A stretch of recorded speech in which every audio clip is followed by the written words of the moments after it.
Over 80 episodes later, and we're into season 9. With my guests, we'll be diving into all things leadership, teamwork, engagement, mental well-being, and high performance. We have the conversations that really matter, that put the human factor back into business, because we know that when we get people right, we get business right.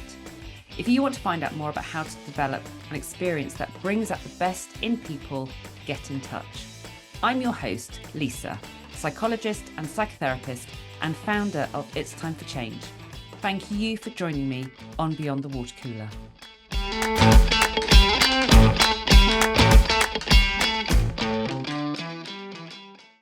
I'm really pleased to be sitting here opposite Kieran, who is CEO and co-founder of Stribe.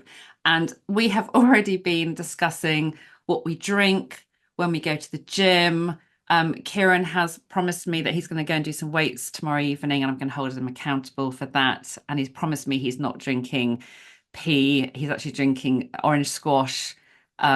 That's a decent drink to have. So welcome, Kieran. Thank you so much, Lisa. Thanks for having me. Right, before we kick off with anything, I want to ask you a question, which I know you're going to be really uncomfortable about, but I know you can handle it. You're on the Forbes 30 under 30 list. Yeah, I am. I Go am. on, I hate. tell us. Yeah, I am uncomfortable talking about it. I hate kind of blowing my own trumpet a bit. But yeah, we obviously right now I'm the co-founder of a business called Stribe. Um, that is a totally different world and product to what actually got myself and my other co-founder Mike onto the Forbes 30 under 30 list, which was an anti-bullying app for schools. So it's called Toot Toot. It lets children and young people across the UK and now indeed across the world. We have a few international schools, which is lovely. Gives them a voice, lets them speak up really, really easily. Because about half of them won't go and speak to an adult face to face about their problems, and we wanted to try and solve that through technology, and that was something we did about 8-ish years ago now. It feels like a long time ago, and the kind of social impact of that got us a nomination on the Forbes list, and then we were very lucky that both Mike and I became Forbes 30 under 30. I don't think it's luck. I think it was just an awesome, you and Mike are an awesome double act, and you came up with an awesome product that really makes a difference to people. So I think it's down to sheer hard work and a very good idea that And a happened. great team. Yeah, great team. So tell me, so I know a little bit about the history of Toot Toot and how Stribe came about. But in a nutshell, for those people who are listening to this who don't know, never heard of Stribe before, Yeah. tell us what you know, what Stribe's about. Yeah, Stribe is a very similar vein to Tutu. It's about giving a voice. Very similar type of end user as well. That children in schools are super, super dispersed from their schools. They then typically when we first started, they weren't very well connected to their schools. They weren't allowed their mobiles. They weren't. So quite a lot of them didn't have email addresses for the schools. So it was actually quite hard for the school to give them an easy way to speak up about their feedback, their worries, their fears, and everything and anything in between. And we saw that same niche in workplaces. There's a lot of amazing surveying and employee engagement tools out there for fairly well-connected businesses. So businesses like mine, where every colleague has a desk, every colleague has an email, every colleague is on Teams. There is still an engagement challenge in those types of businesses, but it's a more surmountable challenge than if you were a construction company or a manufacturing business, or you worked in the attraction sector, and you're a zoo, for example. It can be very, very hard for people directors, HR directors, engagement directors to say, well, how do I reach these staff? Because they're out and about all day. They're doing kind of client facing work, or they're doing public facing work. They're not in an office. And it was the idea behind Toot Toot, the kind of concept of how we solved that within schools, that became the foundation for what became Stribe. And so it's employee surveys, employee pulse surveys for dispersed workforces. Mm.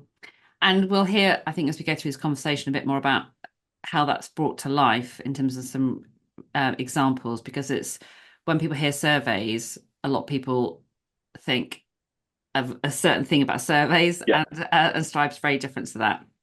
for sure, for sure.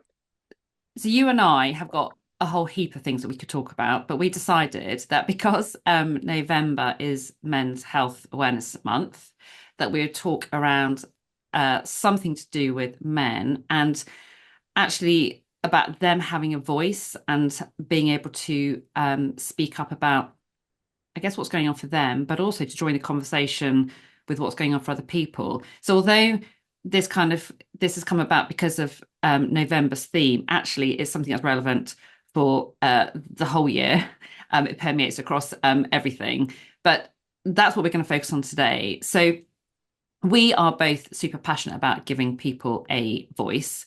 Um, I'm going to jump in with a question that's not such a small question, but let's just dive straight in. Do men want their voice heard? Yeah, I'm not going to give you a single answer either. I'm not just going to say yes and we'll move on to the next one. I, I wish I could. No, no, they definitely do. They definitely do. And I think back to myself as well, and my experience speaking up about things, whether that's in your personal life, whether that's in your professional life, and there's things that are become barriers to that, and obviously we'll get into some of the barriers later on down the line. But I think in my mind, anyways, the things that affect me are there's always the kind of social expectation of it. You know, men traditionally, masculine roles traditionally have more emphasis on things like self resilience, on that kind of toughness, the stiff upper lip, and but that affects me less so. Like I felt like at an early age I got rid of that, and I wasn't that bothered about that side of things. The thing that really held me back was more of an ego thing. Like I didn't want to. There was kind of like a perception of competence. I didn't want to speak up about things, and then people think this guy's an idiot or whatnot, and that image that would damage my ego would Mm. be the thing for me, would be a friction. And so just to project that onto people, maybe there's a combo of them sort of things that stop a lot of people, not just men, but a lot of people speaking up. I think it's really interesting on that whole ego and, stopping you speaking up in case you say the wrong thing. Because Yeah, I was chatting with someone yesterday and he said he is really anxious about speaking up because he's surrounded by people who are very good at talking about feelings or talking about what's going on and making sense of it and talking about why stuff might be happening and so on. He feels so out of his comfort zone. He knows he's not yeah, as good as the others. yeah, And therefore, he's like, if I speak up, I'm going to just show that I'm incompetent. This is not my yeah, strength. And yeah, for sure. particularly when they're around, when a lot of these people are women who are very comfortable talking about the stuff and are used to it. It's like the gap is so great. I can't possibly open up and start talking because I'm going to just show myself up. So it's better just keep. Yeah, it's very much. I think of it a lot like it's a bit of a skill, isn't it? You know, there's people out there that are way better at BMXing than I'll ever be. Not that I've ever BMXed in 20 years. But I'm not just going to pick up one today and Mhm. start absolutely tearing up the skate park.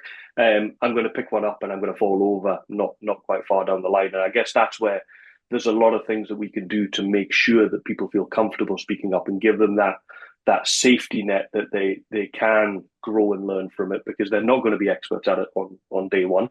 But I would see some of that as an opportunity. If I was surrounded by people, and usually day to day, I'm surrounded by people that are much smarter than me. But if I'm surrounded by people day to day who are much better at a certain thing than me, then I would definitely want to absorb as much of that as possible. I'd want to Mm. mimic it. I'd want to learn from it. I'd want to know what it is that makes them so comfortable speaking up and how I can start applying some of that in my world.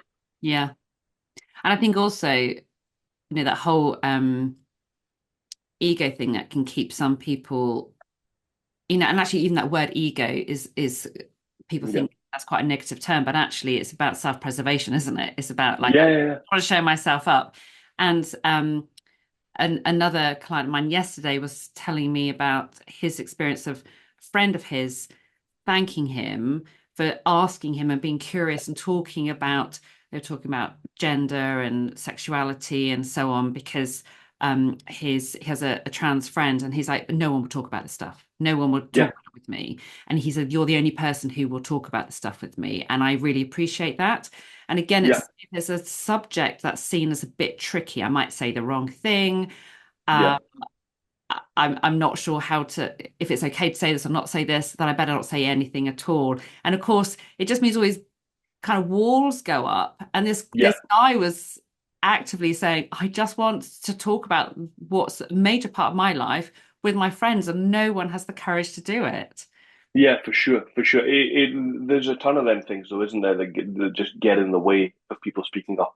Like you said before, the psychological safety of it. Like, can I even speak up and say something, and am I going to get admonished for it? That the kind of fear of reprisal on Mm. it. Potentially power dynamics as well, I guess. Like, if depending on, obviously there's a difference in a friendship group than in a workplace. But if you're speaking up in a workplace and you're speaking up the chain, then surely power dynamics come into it as well. And then also, I guess, a futility thing as well. Can I even? What's the point in speaking up about certain things if nothing might happen? Mm. So let's take those one at a time, because Yeah, let's look at, so for example, the psychological safety, that's a term we hear a lot. And I also hear a lot of people at work say, well, of course people can speak up here, yeah, but people don't. So no. what do you see as that kind of disconnect between managers, leaders thinking that they have a psychologically safe space, and yet people are not stepping into it and speaking up? The most common one I see is people's own bias, and I have this bias as well. When there's a problem in my world, when there's a problem in my business, of course I can go and speak to my the boss and talk to them about it because I've worked with that boss for 12 years, and I know how they think, I know how they feel, I know how they're going to react, Mm. and you just project that onto everybody else, and you think, well, because it's so easy for me to speak up, of course it's easy for everybody else, because why would it be any different? I'm not certainly not treating anybody any different. And so if you think about, say, a new starter, there's no way in hell they're going to go to the boss in their first week, and say, look, I think we can do this better, or I've got a bit of feedback here. It Mm. doesn't matter if they see somebody else do it. It doesn't matter if you've always done it. Like that bias is the thing I see most commonly when we speak to a lot of organizations, because it's like, Mm. well, I always speak up and I have no issue speaking up. Mm. And it just goes to show, doesn't it, the importance of having to constantly demonstrate what is Yeah, important. So we can't just, people have this idea of like you can work really hard to achieve the environment you want, and then you can go, oh, we've done it, great, we can now sit back and relax. You have to keep yeah, actively living that and showing that this is a safe space, and I'm demonstrating it's a safe space because I 100%. am bringing up the conversations. I'm talking about my vulnerabilities. I'm asking for feedback. I'm admitting when I'm not sure about stuff, all Yeah, that. But that has to happen on a daily basis, because people will yeah, have to hear that pretty much every day for a month before they think they really mean it. yeah. Exactly, exactly. I think it's a ploy otherwise. Yeah. Yeah. Well, it's like the people who say, my door's always open, but they'll say it once. And it's like, is it really? And Yeah, unless you see it acted out, you see it actually something being reinforced to show that that really is open and it really is okay to step through that threshold. 100%. Yeah, 100%. Or having no doors at all, ideally, be in the same Yes. office. Yeah, exactly. Um, So what about then? So power and speaking upwards. I think that's a really interesting one. I've got another episode of this podcast is with someone called Miranda Williams, and we are having a conversation around how to challenge the hierarchy, how to have power going Yeah, upwards. But yeah. that's a big barrier, again, isn't it, for people to be able to speak up and have their voice heard?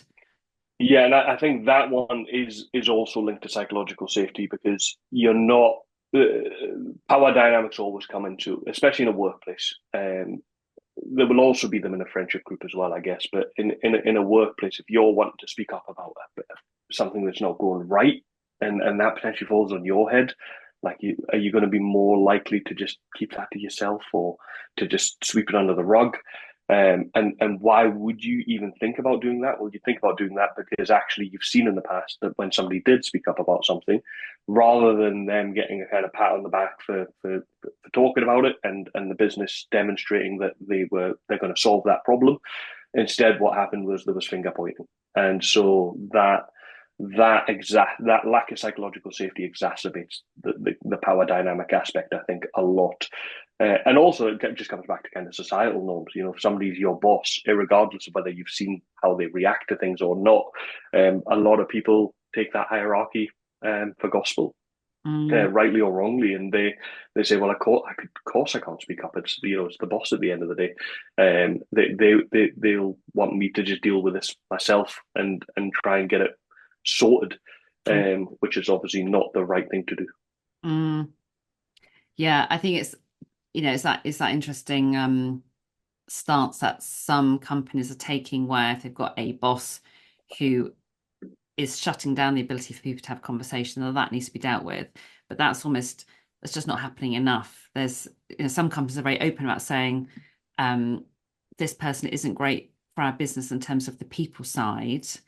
Yeah, We need to do something about it rather than, well, actually they're great for customers. So we're just going to ignore the fact that yeah, all yeah. the barriers go up and no one can speak to them and everyone's kind of tiptoeing around on eggshells. Okay, Yeah. so what else gets in the way of people speaking up? You said a couple of other things.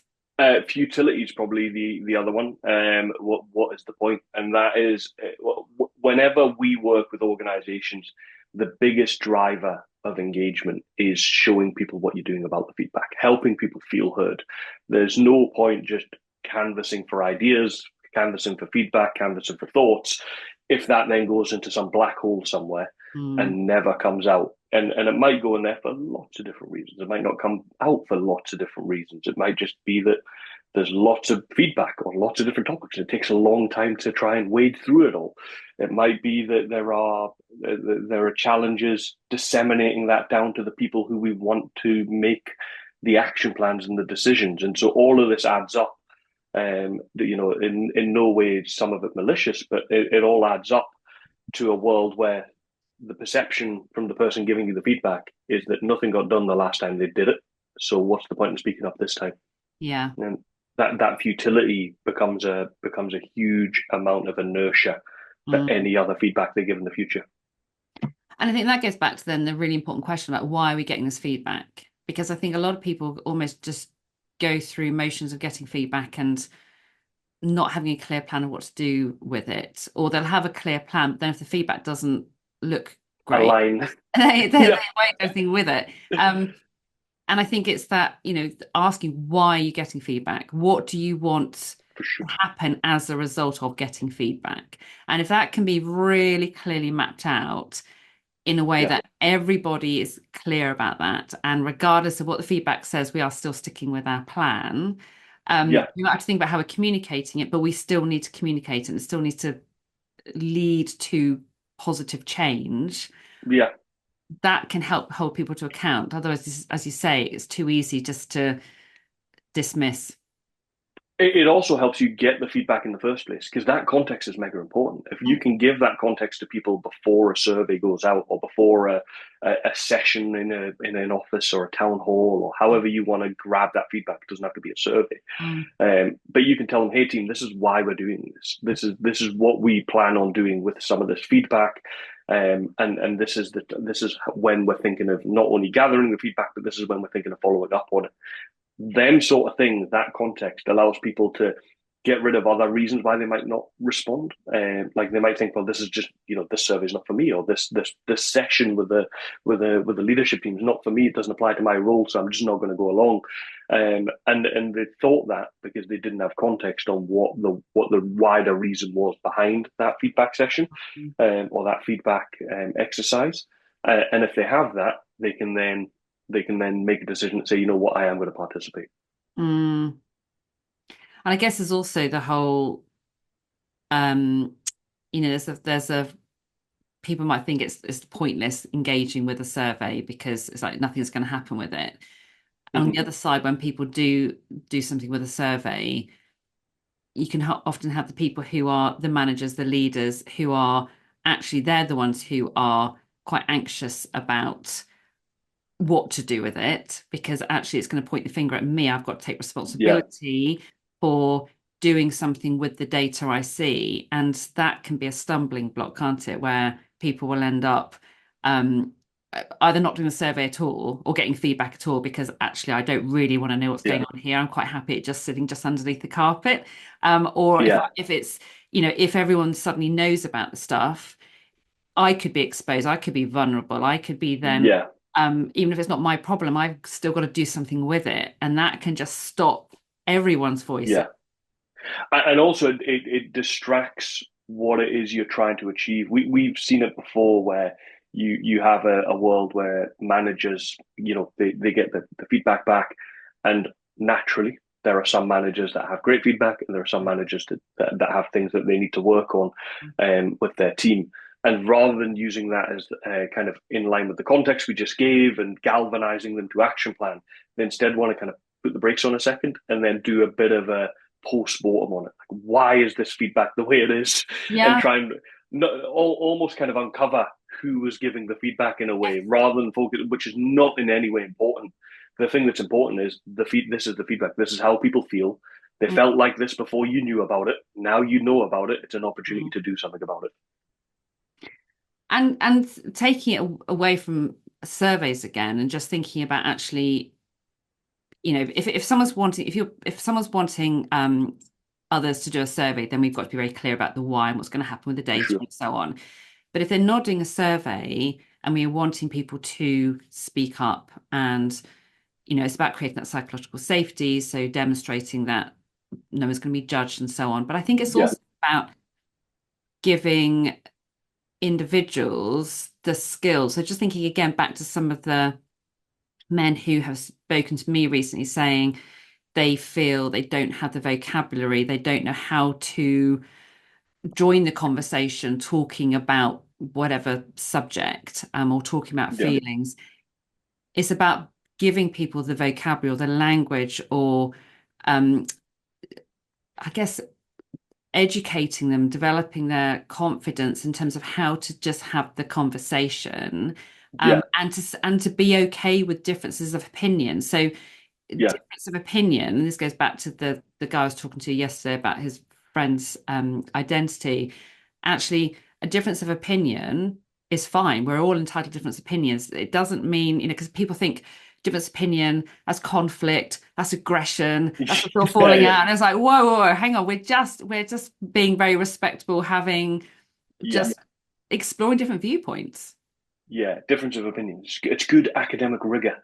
I think before that as well, it's also giving the psychological safety doesn't just come into what can you say and letting people have that safe space to be able to speak up about something they might not know a lot about, but it's also mega important for the curiosity side of things. Let people ask questions about it, and no question is a stupid question. That's Mhm. something I feel really strongly about in our business, especially when you've got new starters. Like, no question is a stupid question. Nothing is too because I don't know where you are at on the knowledge base of the Yeah. thing we're talking about. You could know next to nothing, or you could be the industry expert.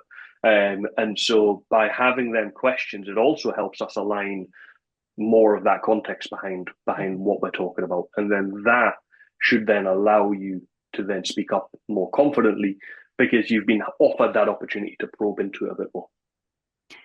Yeah. And I think also being able to um, ask people what helps them to speak up and Yeah, what gets in the way of them speaking up. So when you've got new starters or when you're actually deciding to have a bit of a focus on encouraging better conversation, or you started working with a new group of people, what I always start with, okay, what's going to help everyone speak up? It's about a bit like the ground rules, what's going to help you engage. But yeah, importantly, what's going to stop you engaging? What's going to get in the way of you yeah, speaking up?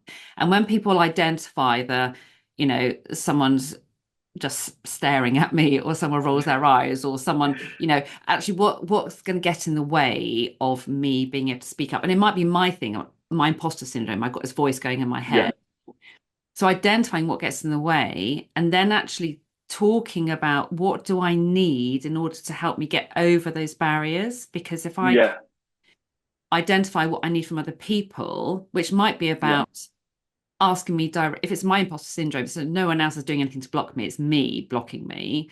I just need someone else to say, Lisa, tell me what you think. I don't care what it sounds like, just tell me what you yeah, think. Give me the space to be able to do that. But I think as soon as you got people actively thinking, what stops me speaking up and what can I do to, or what can we do collectively with no judgment about mhm, if we see any of these barriers popping up, because we're sometimes, might be my body language. I've got my arms crossed, my legs crossed, and I look really. yeah, Someone's not going to say anything because they think I'm being really judgmental. yeah, yeah, If I then end up sitting like that in a meeting because that's my comfortable position, it's okay for anyone in that group to say, Lisa, you're doing that thing, which actually is stopping this person over here from engaging. But you yeah, can for sure. without judgment. It's like it's no criticism. It's just because we voiced it, we Yeah, collectively. we had that conversation Yeah. massively, massively. I love that. It's simple, isn't it? Yeah, But it's the stuff. I think often a lot of what I do, a lot of this stuff around how people show up is going back to the basics of actually how we communicate with yeah, each other. And we forget to think about what is it okay to say and not say and how do we behave and yeah. Well, and I think the simple stuff works because we're in a world where everything we're dealing with is quite complex, and so mm, you think the answer's got to be complex. and it's not. Yeah, not What at all. one of the think about a barrier, another guy I was speaking to yesterday was talking about the fact that he's feeling really overwhelmed at the moment. You know, stuff's busy, he's got a lot going on, relationship, he's got kids needing to be driven left, right, and center with clubs, work's really overwhelming. And he said, I've got no headspace for myself. And we talked about actually what he can do in terms of, potentially going to the gym or potentially going to the pub. He's like, oh, I haven't got time to go Yeah, pub. I feel really guilty because I'm too busy now, and my life is too busy. I can't take time out. And that yeah, sense of guilt of taking time for me to be able to connect with my mates and just to have yeah, no agenda where we stuff, then conversation just happens yeah. because Of course, we of are course. in the right environment for that to happen. That's another barrier, isn't it, for people speaking up because they're not creating the right environments themselves. And they don't quantify is probably a bad word for it, but they don't have the introspection to see the importance of those looking after yourself parts. They're go to the pub with your mates and the value that brings for how maybe not the hangover the next day, but like that evening and the kind of social chats you were having and the laughs you were having was mega important for you and your well being Mm, and but not realizing that when you're in this kind of war mode and you're driving the kids everywhere and you're working all hours of the day and you've got relationship struggles or whatever, I can absolutely see how somebody then says, you know what, I need to deprioritize myself because they've never actually realized the value of prioritizing themselves. yeah. And I think that becomes, or I see that more, and actually you might see a different perspective, Kieran, but with the people I speak to, I see they get to this point of a certain stage in their life where they've got their work hat on and they've got Yeah, I might be a partner hat on or a dad hat on, um, whatever hat, and I actually lose that sense of who I am. I got the me yeah, hat, and it's like that doesn't ever get put on anymore because I'm too busy with other stuff. But yeah, unless we keep putting that on at time to time, whatever that looks like, then yeah. we Of course. we just we can't be as resilient and we just feel like we're being pulled in different directions. There's no breathing space. No, massively. I've not heard it described like that before, but I like that. You wear a lot of hats, and Mm, nobody gets to see the person without the costume. yeah, yeah, I like it. So what other ways? I mean, you mentioned town hall, um, Yeah, and I'm also a real fan of just in meetings, yeah, sort of team meetings, being able to get together and use various discussion frameworks. I've produced some, there are various other ones around. We can say, right, let's just discuss this topic, or let's think about how we set up a safe space to have a conversation, or Yeah, How else can people get good quality data? Or it's not even data, it's about actually just being able to create an environment where people can speak yeah. up. Um, do you have other ideas around that? Because that can be a tricky one for some people who just automatically think it's got to be a survey. Yeah, no, exactly, exactly, and it doesn't have to be a survey. A survey is not a panacea, and we know that firsthand in the organisations we work with. You know, it's very very hard to reach people that are all over the country. Some of them lone working, they never sign into their emails because some of them don't have emails, etc., etc. So yeah, it's never just a survey for sure. Mm, I think there's kind of three parts to break this down into. There's like what are the potential barriers for why somebody doesn't speak up?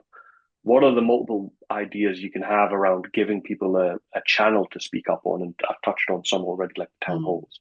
But then the third one is about giving people a reason to speak up as well, mm, which kind of links into the potential barriers a little bit. But on the barriers, the big thing is psychological safety. With surveys, that's easy because you can just talk about anonymity, and as long as you can display and prove that it is anonymous, then people will engage with them. mhm, You are tarred with the brush of many, many businesses before you and organizations before you who have done terrible anonymity surveys, and they ended up not being anonymous, and somebody got dragged through the coals for it.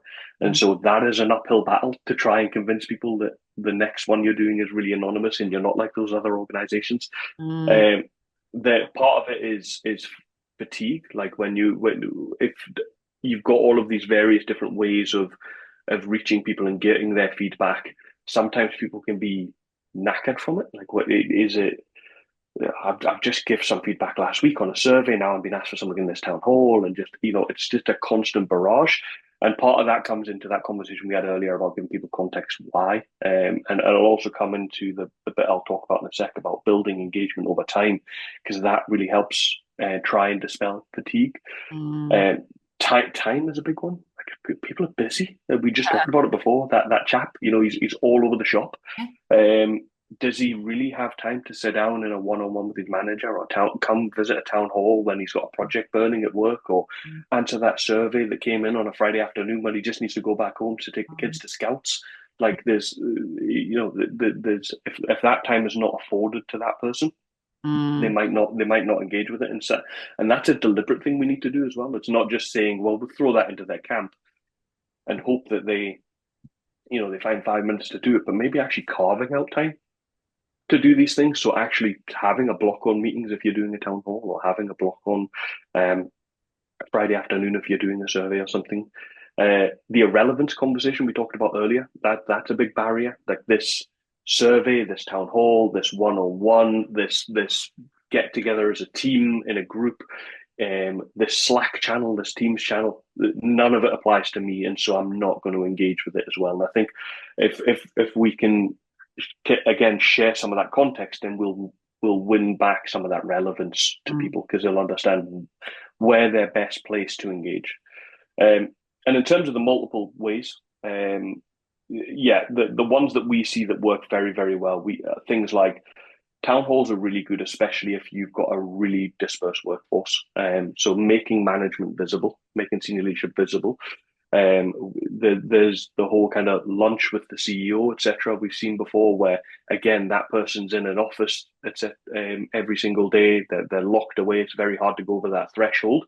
But carving out some time that, every Wednesday, every Thursday, that senior leadership team are going to go down to the canteen or whatever, and they're going to have lunch, and anybody's welcome. And lunch is, it's we put sandwiches and that on, so it's all, come along, have a chat.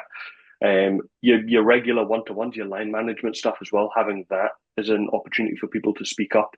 Having strong colleague networks as well. Like, there's and I don't just mean like equality networks and whatnot. Like, they're great, and definitely another avenue to speak up.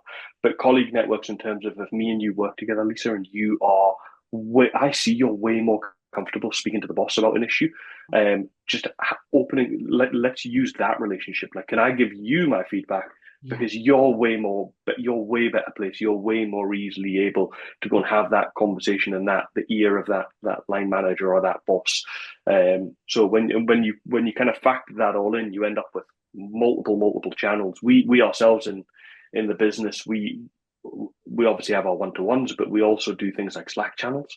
Like we want feedback on everything. We're a really tiny team for the context of your listeners. There's only 6 of us in the business full time, plus a few contractors. But every meeting we do, it's important for us that everybody has context about the wider world. So every meeting we do, the agenda and the minutes of their meetings, they're posted in a Slack channel. Everybody can read them at any point. If anybody, even if they weren't in the meeting, wants to give feedback on that or wants to ask a question on it, that channel is there exactly for that reason, so that they can do it. But you've got to work hard to demonstrate to people that they are able to do that, because putting your name on something out in public comes back to all of the things we talked about earlier on in the chat. But the big one, no matter where you get that feedback from, whether it's town halls, one-to-ones, lunches with the CEOs, surveys, anonymous suggestion boxes, anything and everything at all, the big thing that drives engagement is closing the loop, like showing people, making people feel that they've been heard, making people feel like they've been listened to, because that gives them a reason to believe. And that doesn't have to be a positive thing either. It doesn't have to be a, hey, Lisa, we listened to your feedback and now we're doing this because of it. Some of it, we always chat with our customers about not shying away from things that you can't do. Like if there are things that you just are just impossible in your world for whatever reason. A big one we had with a customer recently was around parking and people complaining about, because there was some construction going on the site that they work at. They're like, can we not just build a multi-story car park? And and then the senior leadership went back on a bit of a you said we did and said, team, we can't build a multi-story car park. It's impossible. Like with hundreds and hundreds of thousands of pounds, we don't have the space. It would take years to do anyways. It's not going to happen. But here's some other things that we can do instead. There's cycle to work schemes, there's carpool schemes, there's public transport networks, etc., etc. We've got this partnership with the car park along the road that will help that give us space and availability while this construction is going on. There's lots and lots of things that you can do, because that context, especially when something's not happening, it's super important, because every single day things change, and when they do change, if your colleagues have context, they're going to make a better decision, because you've got to make them decisions anyways.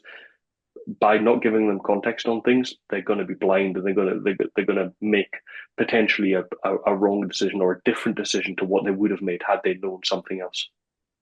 And I think that really highlights the importance of having regular check-ins, because knowing Yeah. what the context is and knowing that what's going on for us one day, one week isn't necessarily what's going on for us the next week. And it's about using the different channels to stay on top of finding out what we want, what we need to know about how people are doing, but without bombarding them with questionnaire. And it's like, I'm just getting really bored and fed up of all this. And I haven't got Massively.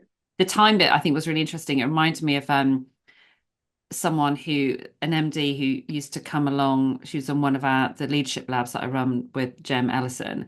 And she said, I'm just too busy. I mean, she was going through a massive change at work, too busy to come along to the lab. I'm going to come for the first half an hour for the check-in, because she said, I just need to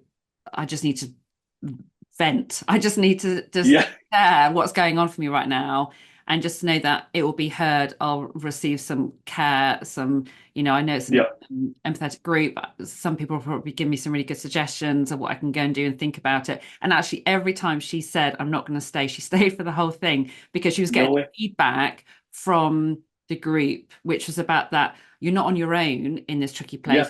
It's really supportive peer group.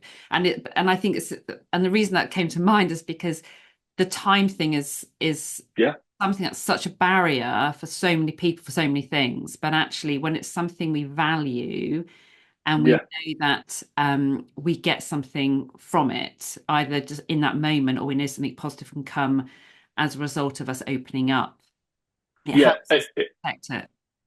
It also helps you as the organization quantify the value of the exercise you're doing. So if you're wanting to get feedback in some scenario, whether it is a survey or something else, if if the idea of you telling colleagues, carve out 15, 20, 30 minutes of your day to do this thing for me is abhorrent because you're like, that's a huge load of wasted time in the business, or it's a huge load of kind of reduced productivity for that time.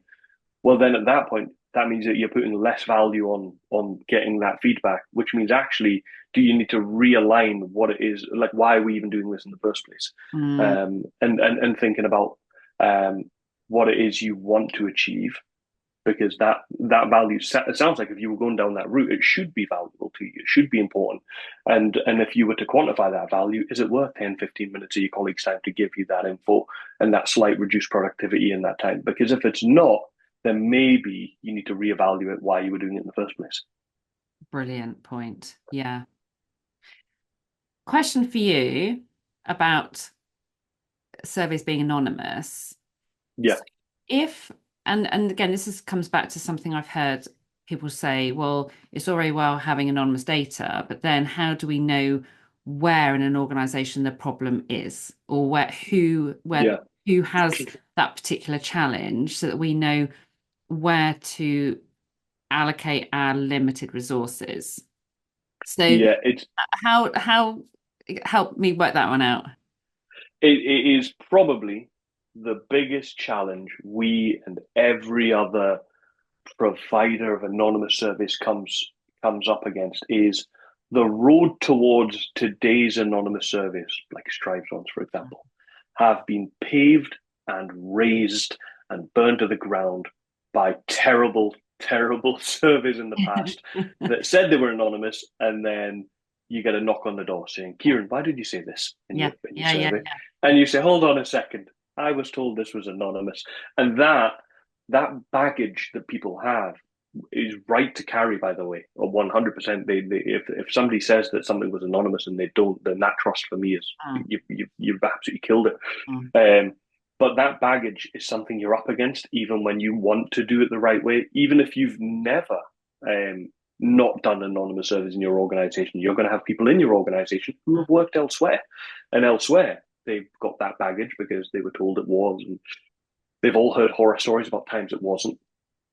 So there's a lot of work that we do and the organization we work with do to really try and hit home what that is. A big one is we do a big kind of public campaign within every organization. All of the information that we're sharing is on our website. It's not your boss saying it. mm, It's not your line manager saying that this is anonymous. They can read it themselves as a colleague, not just before the survey, but during as well. When they're interacting with Stribe, they can get that information really quickly.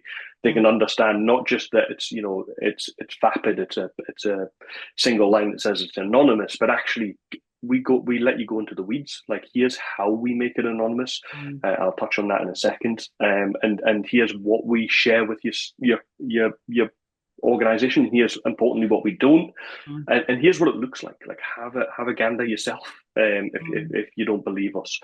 And that really really helps dispel it. Doesn't fix all of the problems. The big one really is when you get that feedback, and we'll touch on that part of the question you said before around how do you know where in the organization it is if it's anonymous. mm. But when you get that feedback and you've worked out what you want to do, if you demonstrate to colleagues that you're doing something about it and they've had that psychological safety because no one's got rung over the coals for that feedback, Yeah, then that does way more wonders than our marketing campaign does at the yeah, beginning of a survey launch.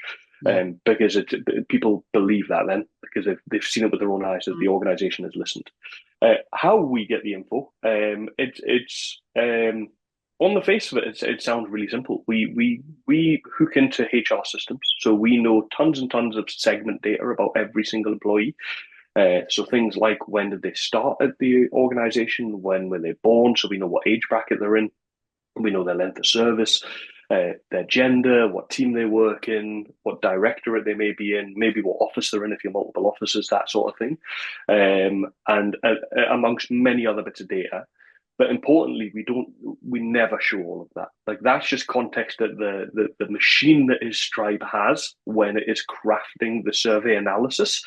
And what it lets organizations do is it lets them break it down by some of those segments in a very constrained way that I'll get into, but only if five or more people have responded. So you can break the survey down by team, and we can look at the quantitative only, so not the comments, but look at the quantitative only by that segment. And then if you want to look at it by length of service, you can do that as well. But there has to be five people in that team and five people in that length of service in that team before you get to see that sort of data. And then when you come down and you start looking at the things that are a bit more identifiable, like the way people write or the content of the comments that they've said, that that could only apply to Lisa because she was the only one that did X, Y, and Z last Monday, and that's referenced there. And for there's a few things we do to protect it. One is, again, we don't show any other segment data next to a comment other than team. But again, you only see team if there was five people in that team that left a comment. And so again, smaller teams or teams that haven't had as big of a response rate won't get shown. But the second one is we give people using AI. Actually, we give people a way to kind of multi-select themes. We call them word tiles within Stribe. So what that does is it understands the question you're being asked. Would you recommend us as a great place to work, for example?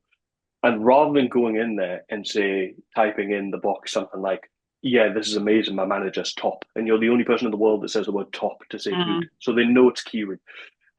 Instead, there's a whole section of word tiles where I can say, you know what it is? It's management, it's communication, it's culture, it's pay and benefits, it's rewards. And that still gives the organization a lot of really interesting and useful contextual information at both ends of the scale, whether you recommended them as a great place to work or not, but it doesn't compromise the anonymity of colleagues. It actually had a secondary benefit as well when we did that, when we first launched that part of the product. It ended up leading to more people filling in a comment per survey. Like normally comments, they're quite high friction to give a comment for them reasons we just talked about. But one of the reasons we hadn't anticipated until we did the word tiles was people didn't know what to say. So obviously there was the psychological safety. I didn't want to go into too much detail and you'd know it was me or the writing style is me. But one thing we hadn't anticipated when we launched that was people are a bit, there's 100 things going on. Today's challenge in their life is X. And they're being asked a question and that X doesn't apply to that question. But because they're thinking about X, they're not thinking about all the stuff that's happened in the last few months. It could be useful to go into that box and could be useful to give people that context. And so by seeing these prompts, what we ended up seeing was people go, you know what, it bloody is management or it is communication. And they'll go back up to the box and they'll start waxing lyrical about some challenge or something they had because their memory was jogged when they read that. So it is an extremely, extremely hard thing. It gets even harder when you think about the fact that we let people follow up with comments anonymously as well. So the organization can reply to that. And that Venn diagram is just it's a challenge to kind of show people and prove to people that it's real, where we're saying, hey, we're going to let you get feedback from everybody. We're going to let you break that feedback down by the things you and the organization care about so you can build your action plans. And then we're going to let you follow up with that feedback in a totally anonymous one-on-one conversation if you choose to and the employee chooses to. But it's all anonymous. Like that, for a lot of people who've never seen that tech before, it blows their mind or they become immediately skeptical. And so we do a ton of work all over our website, all over the product, all over our launch comms, to make sure people feel safe when they use it.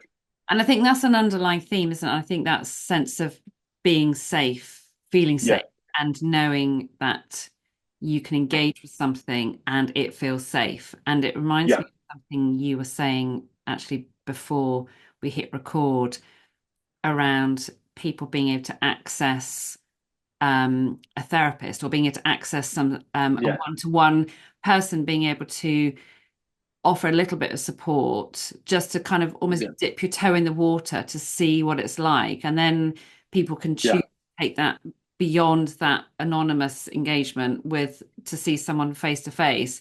But actually just the opportunity for people to be able to engage in a way that feels safe opens up the doors for people to take the next step. Yeah, exactly. And yeah, we work with an amazing organization. I'll not name them because I didn't say I was going to talk about them today. But they're an awesome organization that do rapid access to therapy as part of employee benefits.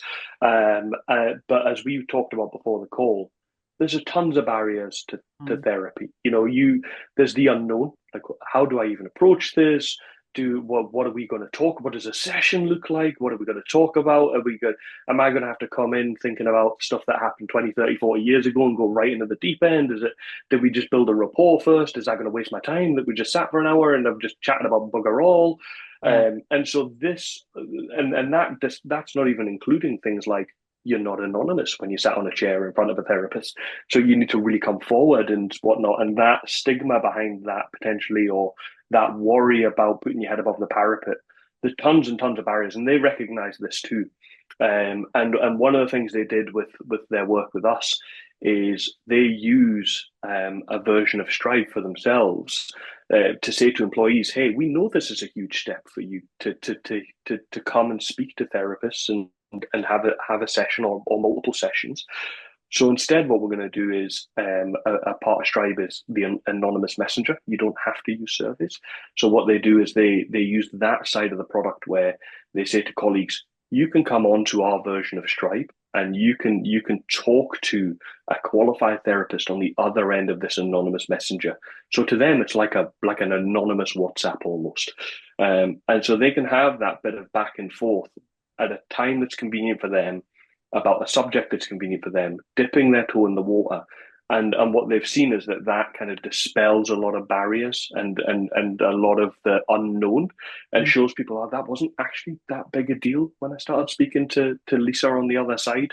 And so that then allows them to say, well, now you're ready to come and speak to us, because obviously there's a limit to what you can achieve as a therapist on a messaging platform, and it's not there to be the end-to-end support. It's there almost as a way to garner more interest in that service.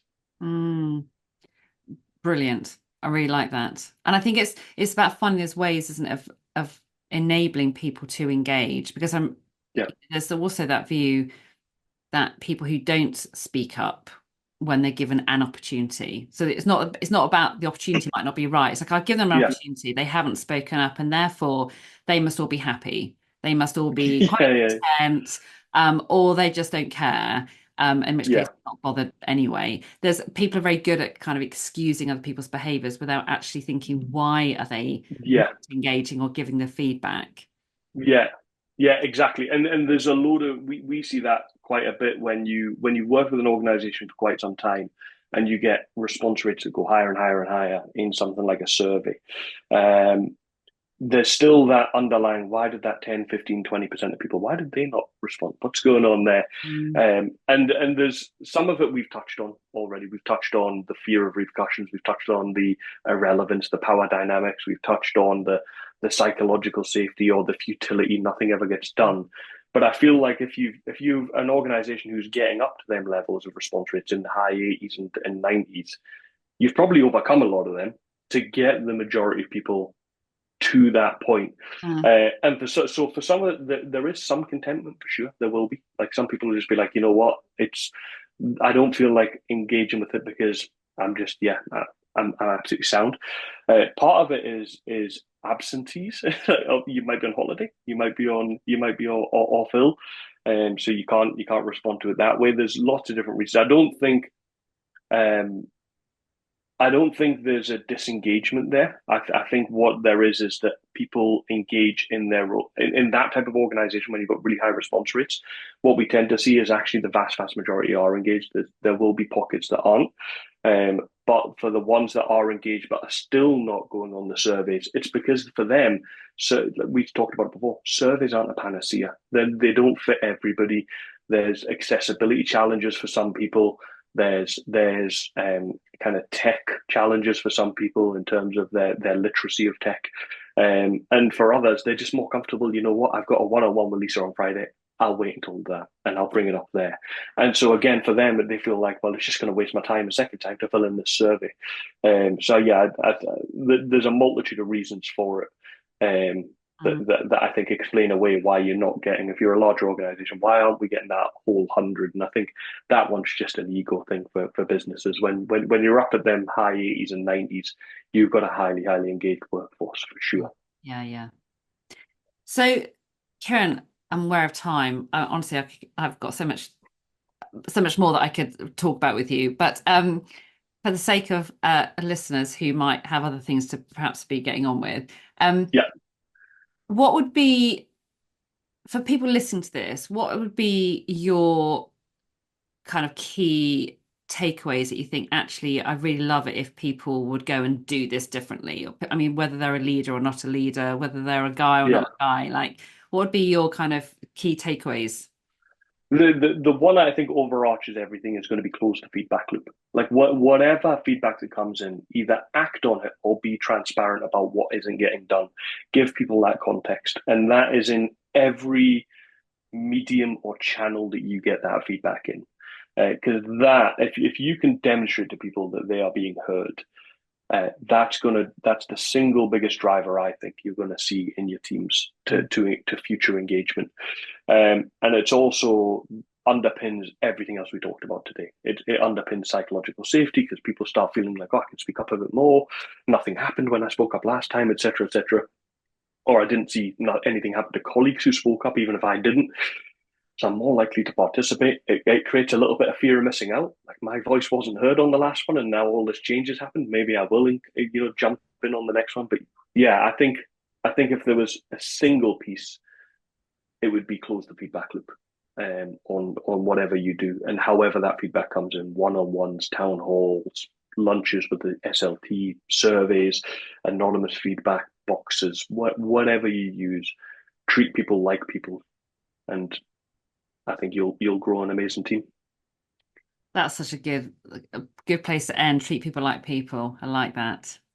Kieran, you have been amazing. I love your energy and I love your clear passion for what you do, because whenever I invite guests on to come join me on the podcast, I always make it very clear, I don't want them to kind of just be talking about their product. And actually, I think what you have done brilliantly today is actually talk about how awesome Stribe is, but actually about how that's a tiny bit of a bigger picture, and massively, you need there's a whole bigger picture around workplaces being psychologically safe, having a variety of channels for feedback, and you've explained that so brilliantly. I've been busy scribbling notes here, and I think it's I think there's a lot to take away. I know when I was on the Thames Valley Chamber of Commerce webinar recently, and we were talking about data and analytics and so on, and someone on there asked a really good question about actually what can we use instead of surveys if we don't have surveys. Yeah. And you have just answered that brilliantly, so I think I might just send this